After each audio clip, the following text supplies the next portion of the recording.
বিসমিল্লাহির রহমানির রহিম। হে সমস্ত জগতবাসী, হে সমস্ত মুসলিগণ, হে সমস্ত সাধকগণ, সকলকে সামনে রেখে আজকে এই আলোচনাটি করব। আলোচনাটির মূল হলো কি, যে একটি কথা বলা হয় যে মহাবিশ্ব ব্রহ্মাণ্ডে যা কিছু আছে তা আছে এই মানব ভাণ্ডে। এটা তো আমরা শুনে এসেছি, আসলে কি দেখেছি, অনুভব করেছি? দেখুন, আরও একটি কথা বলা হয় যে কাবা শরীফটা, এই কাবা শরীফটা নাকি আমাদের বিশ্ব ব্রহ্মাণ্ড বা পৃথিবীর মাঝখানে। পৃথিবীর মাঝখানে যদি কাবা শরীফটা হয়, তাহলে এই মানব দেহের ভিতরে কাবা শরীফটা কোথায়?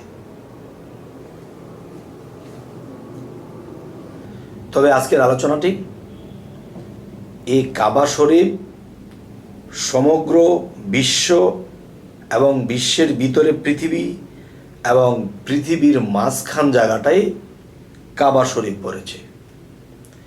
তাহলে এটা তো আমি পৃথিবীর মাঝখান কোন জায়গাটা আমি তো মাপ দেইনি।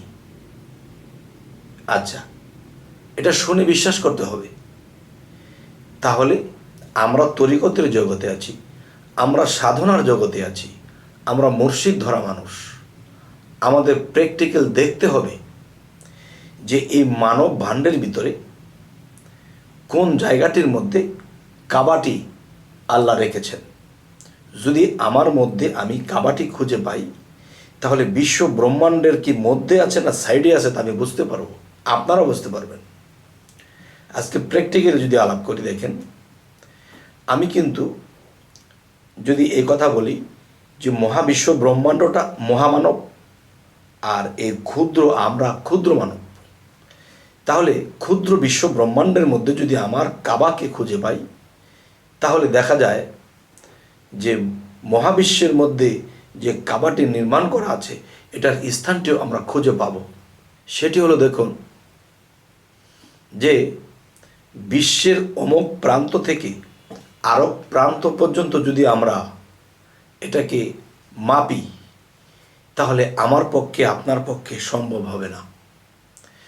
তাহলে একটি কথা বলা আছে যে মান আরাফা নাফসাহু ফাকাত আরা রব্বাহু, যে নিজকে চিনেছে সে তার রবকে চিনেছে। তো নিজকে চেনা বলতে অনেকে ভাবে যে ভিতরের আত্মা নিরঞ্জন, না, আসলে তা নয়। এখানে মূল বিষয় হলো যে নিজের দেহ ভাণ্ডটাকে যে চিনেছে সে তার রবকে চিনবে, কারণ দেহ ভাণ্ডের ভিতরে আত্মা দেহের রূপেই থাকে। আচ্ছা, তাহলে আজকে যাব যে কাবা শরীফটা মানব দেহের মধ্যে কোন জায়গায় পড়েছে। তাহলে আমাদের মাথা হইতে পা পর্যন্ত আমরা মাপ দিতে পারবো। মহা বিশ্ব ব্রহ্মাণ্ড কিন্তু আমার মাপ দেওয়া সম্ভব নয়, কারো সম্ভব নয়। তাহলে ওই রকম বলতে পারবো যে রাজা যখন জিজ্ঞাসা করেছিল কালিদাস পণ্ডিতকে যে হে পণ্ডিত, তুমি তো আমার রাজ্যে একটা পণ্ডিত, তাহলে তুমি বলো তো সমস্ত বিশ্ব ব্রহ্মাণ্ডের মাঝখান জায়গাটা কোন জায়গায়? তখন কালিদাস পণ্ডিত বলল, তাহলে আমাকে 1,000,000,000 টন রশি দেওয়া হোক, কারণ আমার তো মাপ দিতে হবে। তখন সেই রশি রাজা দিল। এখন রশি এমন দূরে নিয়ে গেছে, সেখান থেকে মাপতে মাপতে মাপতে মাপতে রাজার বাড়ির উঠানের মধ্যে একটা খোট গাড়ল। গাড়ার পরে বলতেছে, রাজামশাই, আপনার বাড়ির মাঝখানেই পৃথিবীর মাঝখান জায়গা পড়ছে। তো না, এটা মিথ্যা কথা। তাহলে আপনি মাপ দিয়ে দেখেন। এখন রাজা যদি মাপ দিতে যায় তো রাজত্বই শেষ হবে রশি কিনতে কিনতে। তো এখন কথা হলো, এমন জায়গায় পেঁচ দিল যখন আমার মাপ যদি না হয় তাহলে আপনি মাইপা নেন। কিন্তু সে তো সেদিক দিয়া এত টাকার রশি বিক্রি করে সে বড়লোক হয়ে গেছে।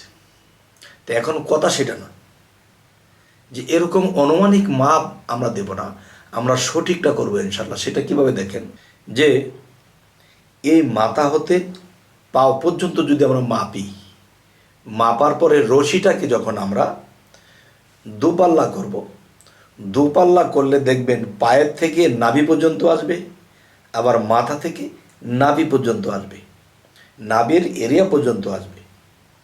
যদি এরিয়া পর্যন্ত আসে তাহলে আমার মহাবিশ্ব ব্রহ্মাণ্ডের মধ্যে আমার নাভি বা আপনার নাভিটাই হলো এই বিশ্বের মাঝামাঝি।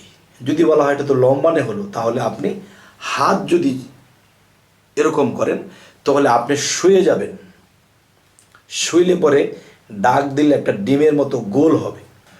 তো ডিমের মতো যখন গোল হবে তখন ডিমের মাঝামাঝি কাবাটা পড়েছে।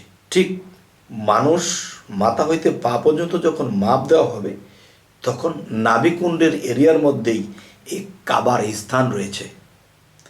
এই কাবা শরীফটা নাভিকুণ্ডের এরিয়ার মধ্যে পড়েছে, এটার আরও কিছু প্রমাণ দেওয়া হবে। যেমন এই কাবাটা নির্মাণ হয়েছিল কোথায়? সৌদি আরবে।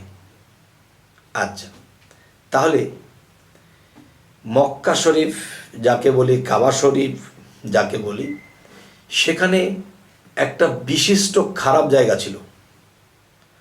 যে আরও কিছু পাওয়া যায় যে হারাম নামক একটা জায়গার মধ্যে এটা হয়েছিল, আর সেখানে অনেক খারাপ মানুষ বসবাস করত।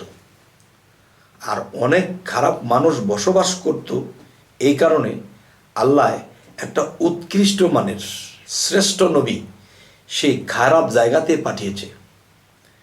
নবী রাসূলটা কেন আসে? সমস্ত খারাপ মানুষকে ভালো করার জন্য আসে।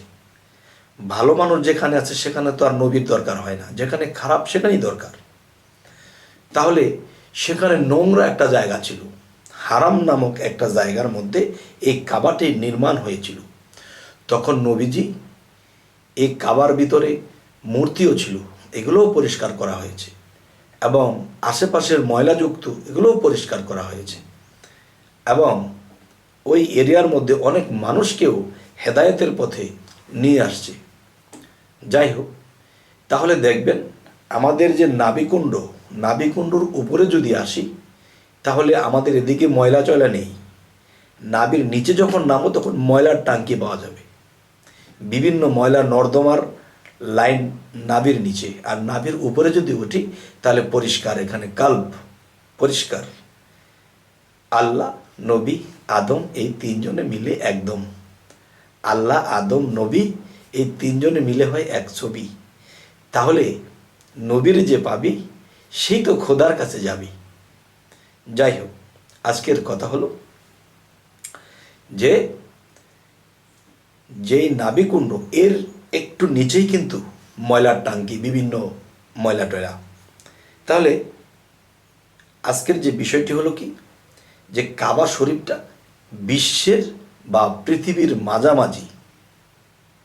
আচ্ছা, তাহলে আমাদের নাভিকুণ্ডর মধ্যে যদি যাই তাহলে এই ক্ষুদ্র বিশ্বের মাঝামাঝি, এটা প্রমাণ হলো। কিন্তু মহাবিশ্ব কিন্তু আমাদের মাপা সম্ভব নয়। নিজেকে যখন মাপা হলো তখনই কিন্তু পাওয়া গেল যে কাবাটা ঠিকই মাঝখানে।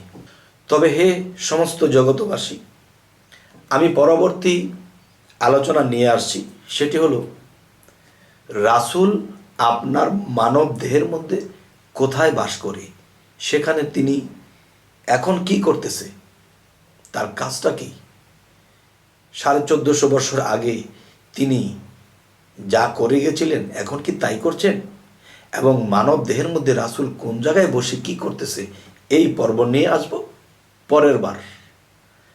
তবে আমাদের চ্যানেলটি যদি আপনাদের ভালো লাগে অবশ্যই সাবস্ক্রাইব করে রাখুন, পরবর্তীতে ভালো আলোচনা যেন আপনাদেরকে দিতে পারি।